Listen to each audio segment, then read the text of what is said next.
Darren, what are you doing? Oh, hey, Rob. Check out what I can do. By the eye of Acapulco. Darren, are we? We have entered the Sonicverse, Rob. I thought it'd be a perfect location for our review. Oh. What do you think? I guess so. Well, wait. How are we gonna get home from here? I don't know, but we'll figure that out after the review. Why is the R&B Reviews logo and your hat floating? It must be a glitch of some sort. I really don't know. Let's just do the review. Okay. Well, at least our viewers and subscribers made it here with us. Hello, everybody. So they are. Welcome to the Thank you very Sonicverse. much.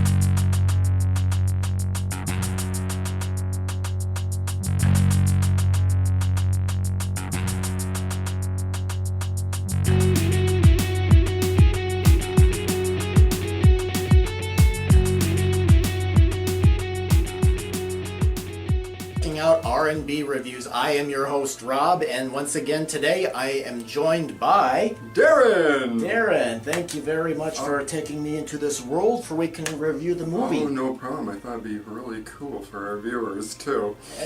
Yeah. So, are we ready to go? Let's go! Let's go. All right, today we're going to be reviewing Sonic the Hedgehog 2. And the first movie has a special place in my heart because it was actually the last movie that I saw in the theaters before the pandemic shut down like everything back in 2020. And it's also the last, well, one of the last movies I took Dan, who was a guest reviewer on Channel 2 before his untimely passing. This was a movie he really liked, and I thought it'd be nice to go check this movie out. And for anyway, Sonic the Hedgehog 2 pretty much picks up where the first movie left off. Sonic is now living in the human world, and he wants to become a hero like Batman or whatever. He calls himself the Dark Justice, but his human friend Tom says he's not responsible enough. He feels like he needs to, grow up and learn a little bit more. But meanwhile, Dr. Robotnik, played by Jim Carrey, meets up with Knuckles, voiced by Idris Elba, and they discover that there's this powerful emerald that Sonic's mentor knew about, and they're trying to find it. So Sonic is trying to battle them on this mission, and then they are joined by a new character, Tails, played by voiceover actress Colleen O'Shaughnessy. Colleen O'Shaughnessy. Yes, not only is this going on here, but we also have a subplot for the humans where Tom's wife's sister is getting married and they have to go to that. So that's pretty much the gist of the story. And Darren, I gotta say, I thought this movie was a entertaining, energy-driven movie. I mean, it's one of those movies where you just have to. It's not a deep character movie. Yeah. It's a family film where you just sit down, turn your brain off, just relax, enjoy the ride type of thing. There's comedy, there's action scenes, there's a lot. It has it all. Yes, it does. Yes. Yeah. So I thought this was an entertaining movie. I think I liked the first film a little bit better, but I like with this movie. I think it's a Sega fan's dream because they expand a little bit more because they have. They introduce Knuckles, they introduce, Tails, Dr. Robotnik looks like what he's supposed to look like, there's all kinds of references, so I think the first movie where it's like Sonic is, hanging out in the human world, now we get more of the fantasy elements of the Sega games. Yes, definitely. I mean, it is so nostalgic to the games, I remember just playing the Sonic the Hedgehog games and just being immersed in that world. And this movie really does that for me. And it did for you too. Kind of. I mean, I never played Sega a whole lot. I was more of a Nintendo Oh, I was guy, addicted. Yeah. I was addicted. I mean, Sonic was my best friend in my childhood, definitely. Yeah, it's interesting that you just got hit Batman on the brain, Rob, because man, he's not the Dark Justice, he's the Blue Justice. Blue Justice. Okay, I got a word wrong there. Yeah. Yeah. But I thought the actors did good. Like, for example, Ben Schwartz was really good as the voice of the cocky, arrogant Sonic. He sure was. Yeah, and Idris He played Elba. Sonic to a T. Yes, he did, and Idris Elba was the voice of Knuckles, and I like that these so two. Tough. Yes, so tough. Loved it. He's so serious and he's so literal, but Sonic is more laid back, cocky, and fun. And what's kind of interesting is I love the counterbalance because even though they have different personalities, one is more fun-loving, one is more serious and takes everything literally. Their backstory is, without giving anything away, is very similar about how they developed the way they are. Right, right, yeah. I mean, it was just such a great film. And aside from the movie, it was just so cool to see everybody come back into theaters. I mean, this was definitely a family fun-filled adventure, and just the kids, you just look around and they're just smiling with their Sonic dolls. I mean, I just looked over to a little girl with her Sonic doll, and she's holding it or just sitting in the aisle. You know what kids do. It was just wonderful to see all that, like just this light come out of just the darkness that was COVID, and just to see everybody back. I mean, it definitely was the start of a really great summer to see films. Of course, we have Doctor Strange in the Multiverse of Madness coming up too. So, and I think that's going to take the cake even away from Batman. Well, we'll see about that. Yeah, and but Sonic does really do a good job. Yeah, I think it's definitely an entertaining movie where, for the families to come together and everything. So, I mean, it was definitely not boring. It was amusing and entertaining. Right. Yeah, and I gotta say, it's, like I said, it's not really, one thing I do like, though, was the theme of this movie about responsibility because, Tom, Sonic's human friend, is like telling him he puts people in danger when he's trying to save people. And then, of course, there's this whole responsibility about this emerald that Dr. Robotnik and Knuckles are looking for. Well, if whoever finds this emerald will be able to control and be all powerful, and there's a lot of responsibility when you have something like that, or you could argue it's irresponsible. Oh yeah. I mean, for the most part, I mean, just the voice acting was just superb with this, and I mean the character design and just the camera angles, and it just was just wonderful, and it was just such a great transition from just like a 3D model character into the real world, and to interact with just the actors like James Marsden. I mean, Sonic's father, basically, at this point. It just was really a sight to behold. It really was. Yeah, I mean, I do wish, one thing I did like about the first film was I felt like the human characters had a little bit more personality to them than I think they did here. But then again, they're trying to give the Sega characters their own subplot, with Tails and Sonic, and then, have Tom and his wife, have their subplot. But I thought it was a very entertaining movie, and actually, Darren, there is a third person who went to the movie with us that couldn't be here today. As a matter of fact, we probably need to get back and talk to him. Oh my goodness. Yeah, so we gotta get back. We gotta get, his name's Will. We gotta get back to there. How are we gonna get back? I'm serious. How are we gonna get back? We need to get back. Come on, we gotta get back here. Come on. Okay. I don't know. Riddle me this. Riddle me that. Who's afraid of a big black bat?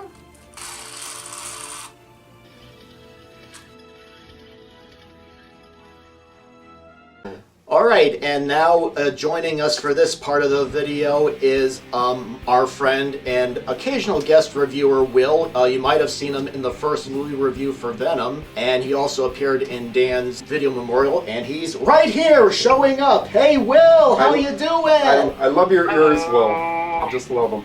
Yeah, well, you look really good, Will. Yeah.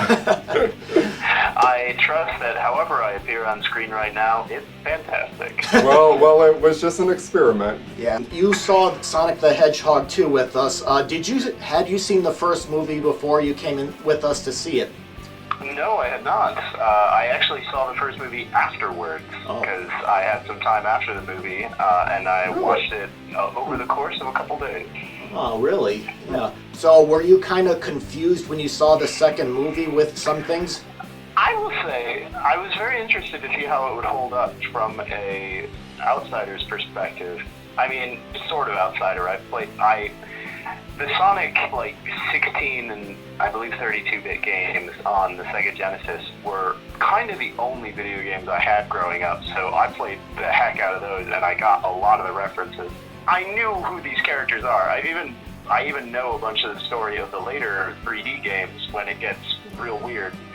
So, yeah, I know who Tails is, I know who Knuckles is, I know their deal. Tails flies the red biplane that shows up in The Wedding twice, and Knuckles punches things and climbs up walls with his hands, with his knuckles. So, yeah, that much I got. But in terms of how this Sonic was going to work, I really didn't know. And so there were a couple things in the second movie that when I first watched it, I did not get. I didn't get the significance of the baseball scene at the end, but now that I've seen the first movie, where that baseball scene is this kind of heart-wrenching moment of Sonic sure has no friends. Having him play baseball with his actual friends, that was really, really cool. It was a great ender to the movie.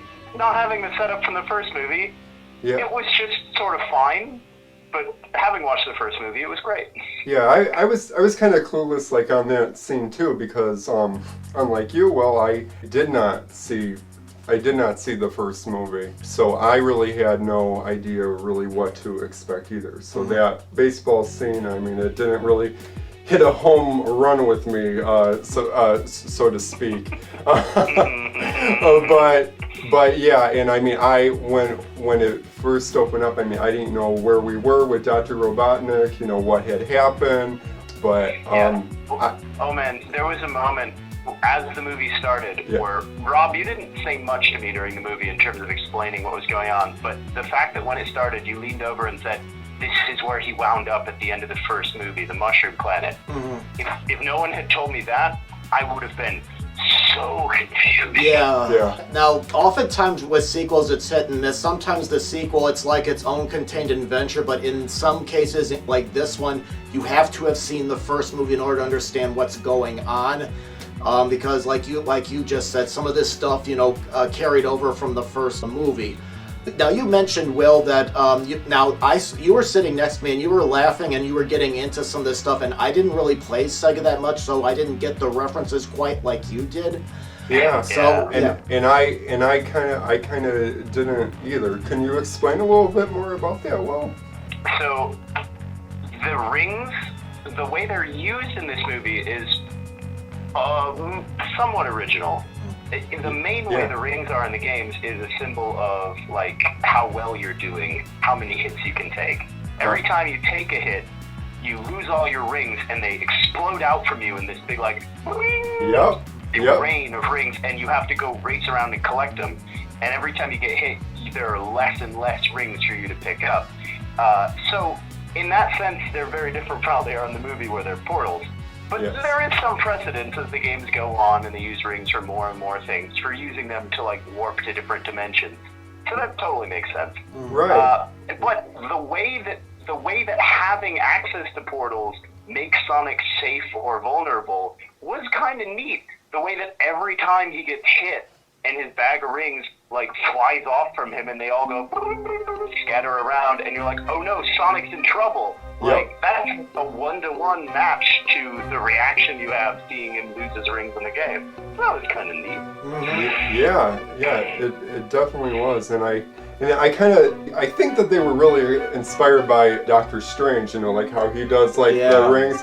I saw a lot of Disney reference, which kind of begs the question that I'm thinking that maybe Disney is going to have Sega pretty soon and own Sonic. I mean, I don't know what's going to happen, but do you remember when they were on the in the snow, on the mountain? And that one's also a little bit of a reference, because in the Sonic Adventure games, during Sonic Adventure and Adventure 2, boy, they love putting Sonic on a skateboard or a snowboard. I think the first time it happens, he's on a skateboard, but he's skating down hilly city streets. Oh, I don't really? know what city it would be.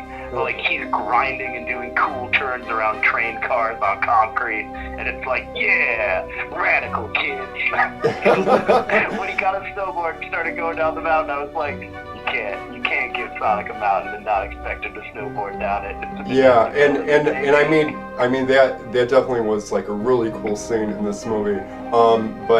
But they had the reference to the Winter Soldier too. Yeah. You know, which was hilarious. I mean, I just cracked up at that. Yeah, that well, moment. I kind of disagree with you, Darren. I don't think Disney's looking into buying Sega. I think Paramount, who made this picture, was just making pop culture references. Like, they make pop culture references throughout these two movies, and right now Marvel is big right now, so they made some, Marvel jokes and everything. So I think it's not quite like that. But, Will, I'm curious. Way to crush a fanboy's dream. Okay, Rob, way to crush it. Yeah. Well, Will, let me ask you something. I'm curious. What was your reaction to all the performances, like Jim Carrey, Jim Marsden, who plays Sonic Friend, and the voice of Idris Elba, who was the voice of Knuckles? What was your reaction to the performances? The performances. Well, I knew Ben Schwartz as Sonic. I had actually seen him on the show Game Grumps, so I actually am weirdly familiar with his voice, even though I didn't see him on the actual show he's on, Parks and Rec. But he did a great job as Sonic. Jim Carrey, oh boy. Oh my The gosh. thing about Dr. Robotnik is that character already was not real.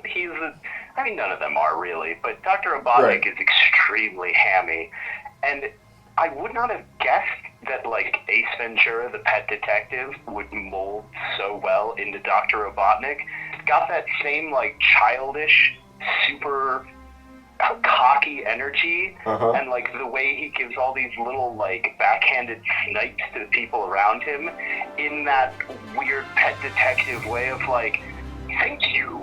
And then it turns when he goes, for nothing.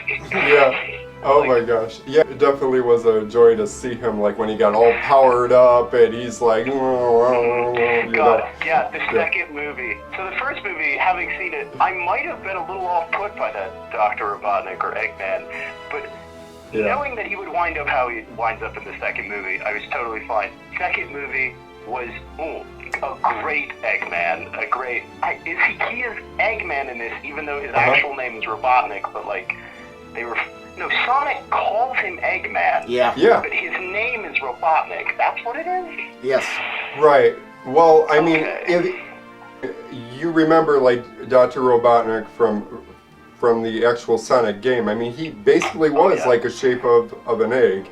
And with, like, Jim Carrey, I really wasn't that surprised that he actually, like, just brought this character to life so well, because I remember him in series of unfortunate events as Count Olaf, and it was kind of like intertwined with that personality with Count Olaf and Robotnik coming together. I can see that. So yeah, I mean, Jim Carrey is just a great actor, hands down. I really hope that he stays within the whole acting career. I mean, not end his career so soon, like he wants to retire, because he definitely has a lot more fight in him to really make some really awesome movies, I think. Yeah. Just many more movies outside the Sonic universe. Yeah. So. Yeah, I don't know that Jim Carrey himself wants to become typecasted as Dr. Robotnik, because he's definitely already suffered the fate of being typecast as Ace Ventura, Pet Detective. But I don't know, the Sonic movies are big. I don't know that they're big enough to really give Jim Carrey that sort of problem. So, like, if he's going to be making more movies, he'll probably have free reign. This movie was very well written. It really paid a lot of homage to the Sonic character, the characters themselves. You know, it just was really it just was an awesome translation from video game to reality. Yeah. You know, it just that segue was just beautiful in this movie. Yeah, and well, something.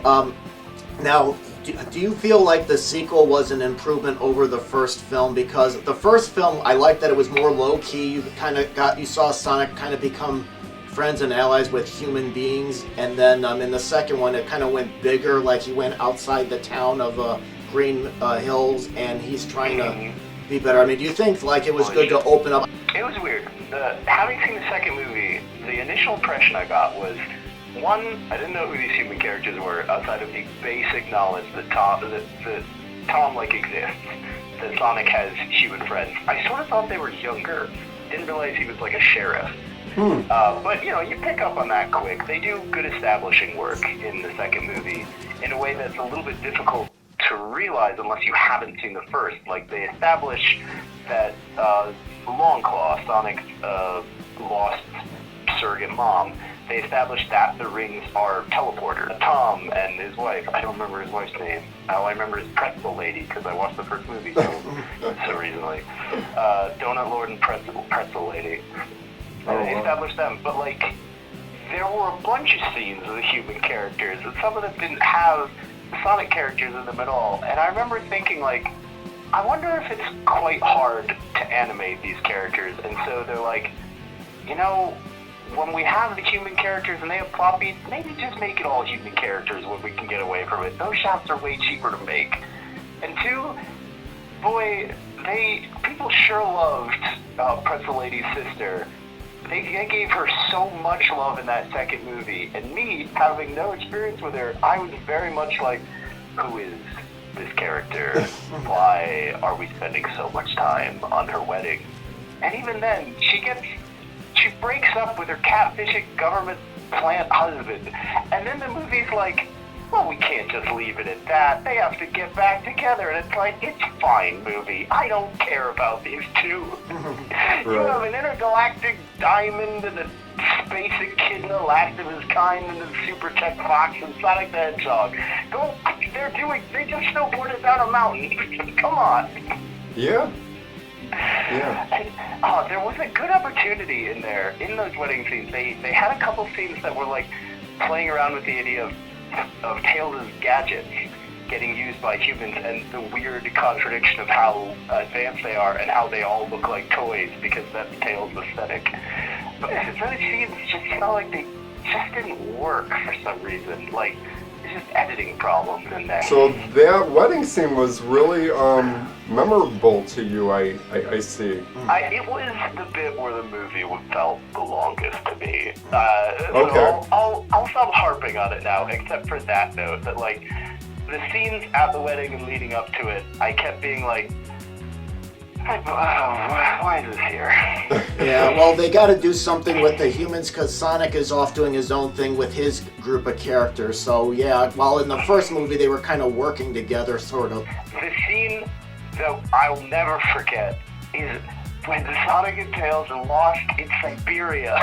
And I see now that this is something of a recurring theme, where in the first movie, Sonic and Tom go to like a rodeo biker bar thing and have a great time there and start a huge bar brawl. And so they go to like a Siberian mountain bar. Sonic and Tails do, and I was like, having no setup that this was a thing that Sonic movies did, I was like, oh my god, what is happening? And then the fact that it turns into a dance was so amazing.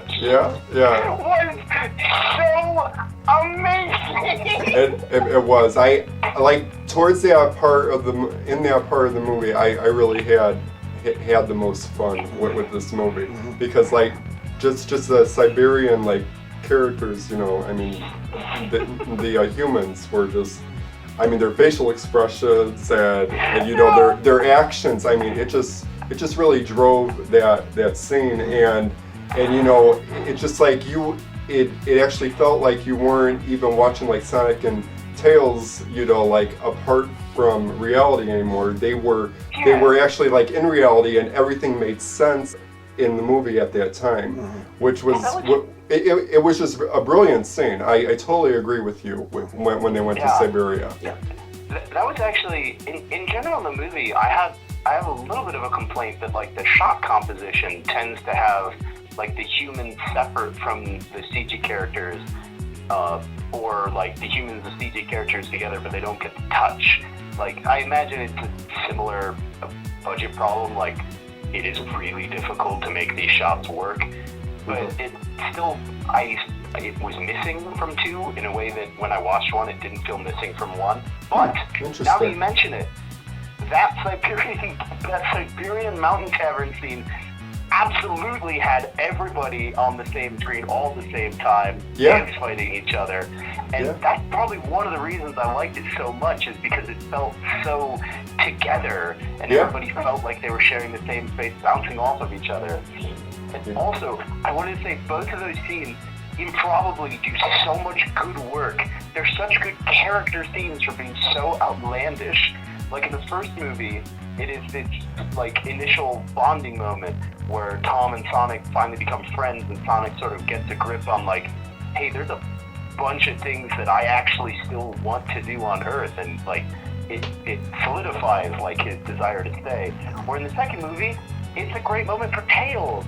The idea that Tails is established as basically like this fanboy who doesn't think he can do anything except admire Sonic from a galaxy away, and then he sort of comes into his own and accepts that Sonic's right, like, hey, you can do this, man, by helping Sonic win a dance fight with his tech used to provide like special effects.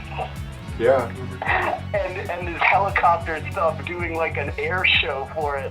Like, wow, what an amazing way to bring those two characters together and give Tails like some confidence in himself and a real bond with Sonic. Like, holy cow, movie, you did so good.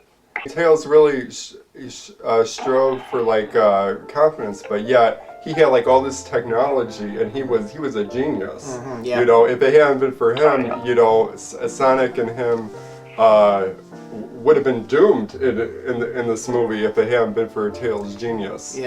So Will, overall, which do you feel was the better film? Did you like the first one more or the second one? Oh, I think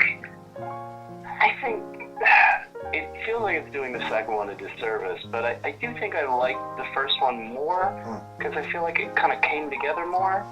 Like, the second one had stuff in it that the first one couldn't, and I really liked that stuff. Like, I liked Sonic and Tails and Knuckles bouncing off each other, and for as much as I kind of dread the movies getting too deep into the series' like own preposterous labyrinthian lore, especially because it ends with Shadow the Hedgehog getting stirred up. He's the ultimate life form.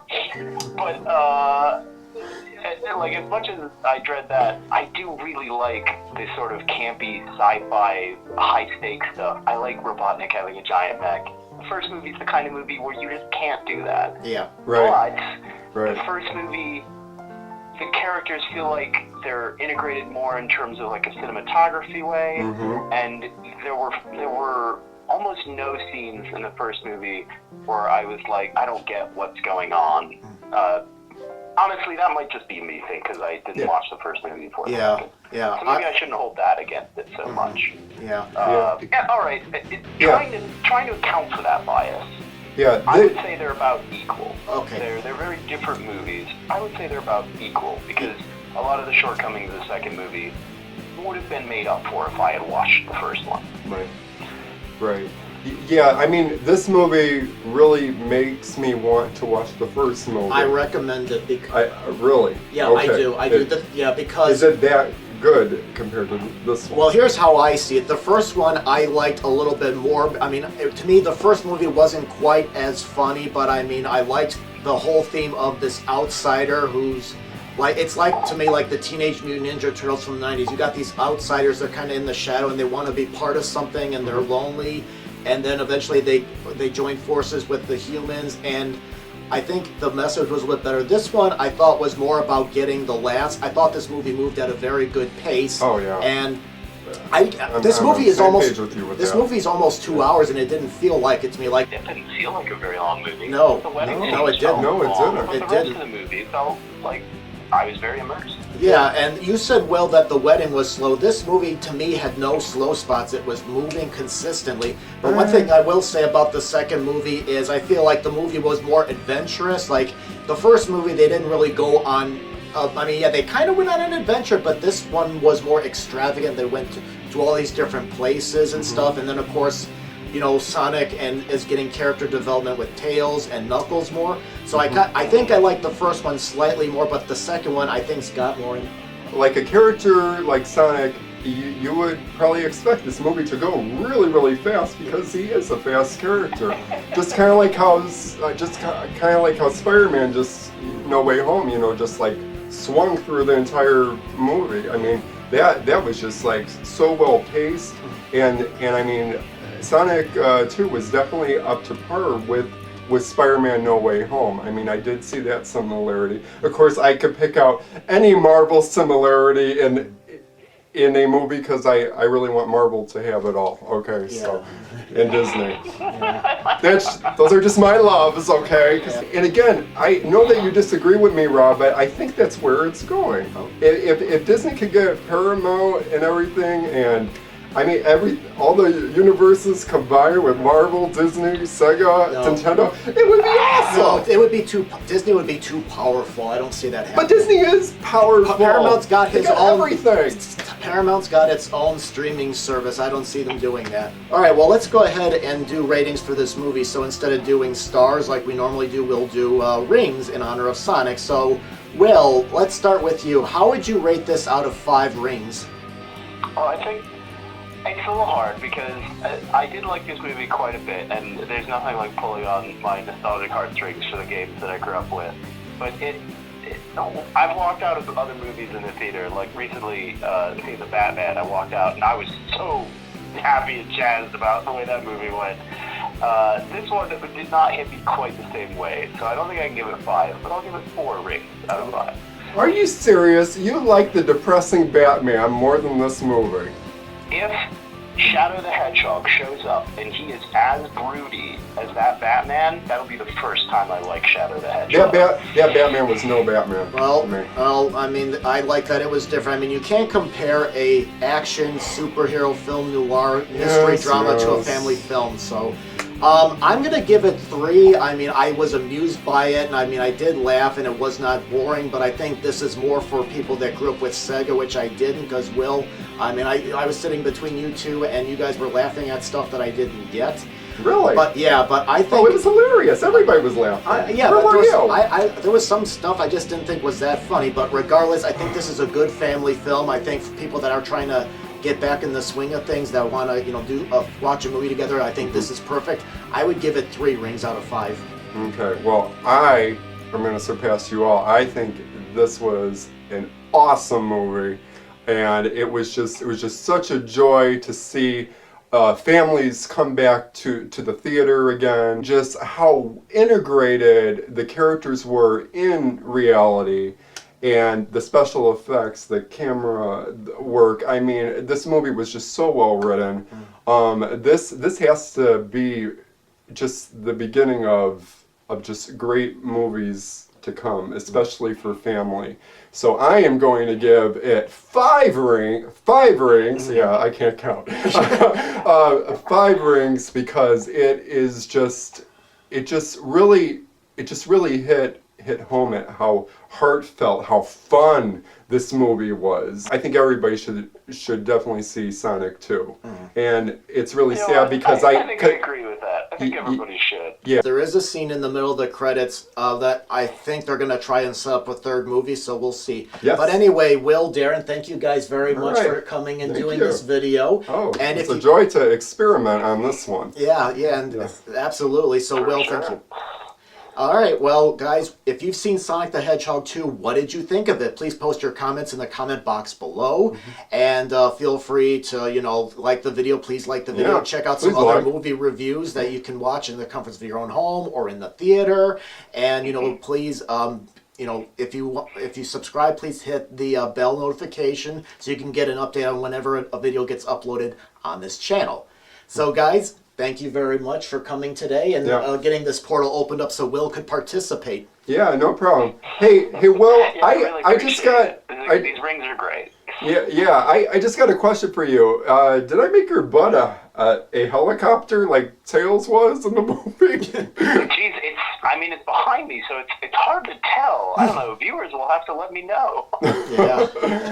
Okay, well, you got a ring blocking your butt, but we'll see. Yeah. All right. Thank you guys, and thanks for watching, and we'll look forward to the next video. All right, thank you. Take care.